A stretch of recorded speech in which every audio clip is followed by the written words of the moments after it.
When done properly, the internet, screens, and particularly social media can provide 5 essential elements of adolescent well-being: a sense of control over one's environment, individuation, self-expression, a connection to others, and acceptance. And then there is the abyss.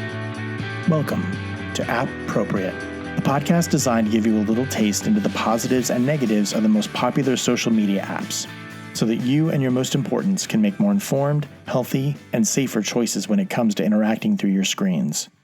I'm your host, Joe Langford. Note that I said safer, not safe.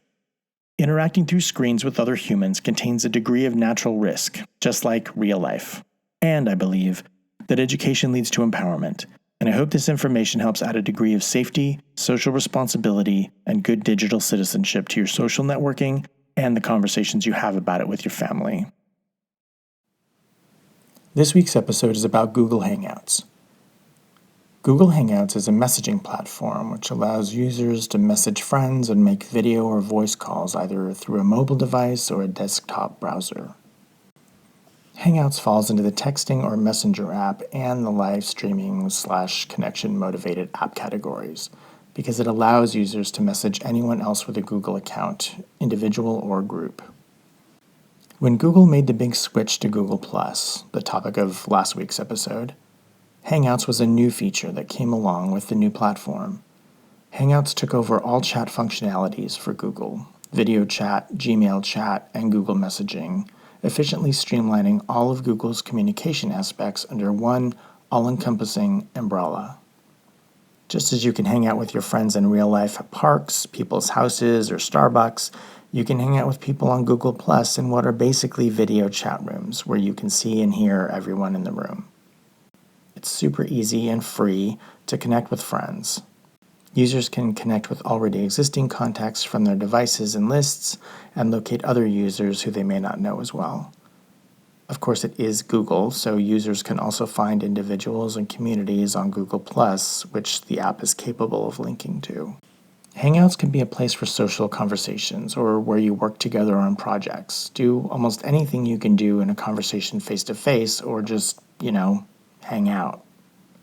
Basically, Skyping while you're playing a video game or eating your lunch. Many kids even use Hangouts to study and work on school projects. Regular Hangouts are limited to 10 people. Sometimes businesses or organizations can host special events called Hangouts on Air that can be attended by as many people as they want, though with only a small number of invited participants able to share video or audio with the audience. Everyone else is limited only to spectating on what's being presented. In October 2018, almost exactly 20 years after the Google.com domain name was registered and the new search engine joined the internet, Google Hangouts announced its retirement, and it's being replaced with Hangouts Chat and Hangouts Meet, which we'll be covering in the next podcast of this month's Google-themed mini-series. Google Hangouts Classic will still be in effect for most users until sometime in 2020, giving most people plenty of time to wade into the new interface change, so there are some aspects of Hangouts that parents will continue to benefit from being aware of. 1. Anyone on Google Plus can create a Hangout, and anyone with a link to that Hangout can join. Also, anyone who's invited to a Hangout can invite others to join the Hangout, meaning your kid could end up hanging out with people that they don't know in a 6 Degrees of Kevin Bacon kind of way. However, for teens, Google can temporarily pull them out of a Hangout if someone outside of their approved circles joins in, just to make sure that they're okay with it. 2. Because Hangouts requires teens to use their webcams, anyone in the Hangout can see or hear everything within range, as well as gather a surprising amount of personal information from what can be in the background of a child's video. Conversations around appropriate topic matter and clothing expectations are important, especially for younger users. And if you've ever heard me speak on this before, I highly recommend your house rules include not having cameras in bedrooms. And 3, there aren't any true parental controls you can put in place, so having conversations with your child about privacy and content becomes really important. Hangouts is both fun and useful, but it does allow real-time digital conversations, and that means it should be monitored. Parents should do due diligence to know what's going on, to check in, and to know who your child is speaking to. If someone posts something that makes someone else feel uncomfortable, Hangouts makes it super easy to block that person, regardless of whether it violates Google's community standards or not. Users have only to navigate to the offending person's profile and click Block, followed by that person's first name in the lower left column. Google doesn't notify them that they've been blocked, but it can be easy to suss out because they'll no longer have access to your profile or content. Though it's relatively easy to block people, privacy settings are super important, especially for younger users. If a user does not set their privacy settings correctly, then anyone can contact them directly. Hangouts offers 3 basic privacy options. 1. Contact me directly. 2. Can send me an invitation. Or 3. Can't send me invitations. I recommend that young users start at number 3, especially during middle school, and then slowly graduate up to 2 as they get older and gain more social networking experience. I also recommend that parents know what messaging and communication apps their children have and who they're talking to. Hangouts is relatively harmless, with a few pink flags, including bullying, sexting, and strangers, and combinations of those things, that are easily managed by communication and clear expectations. And underagers should not be on any live video-based connection app without a thumbs up from their parents.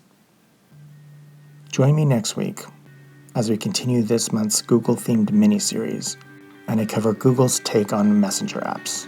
The 2 I mentioned earlier, Hangouts Chat and Hangouts Meet.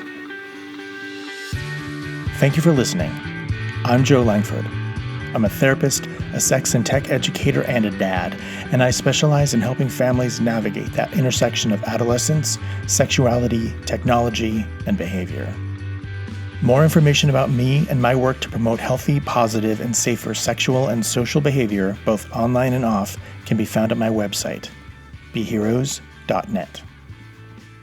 The advice presented in this podcast is a form of education and is intended to provide general information about common though broad topics that impact underage people.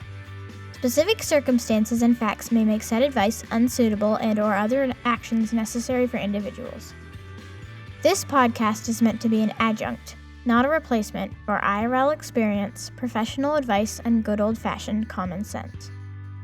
In addition, much of the information included here can and most likely will change with time, culture, and the rapid development of technology. BeHeroes.net does not seek nor accept any monetary gain or financial support from any social media platform mentioned.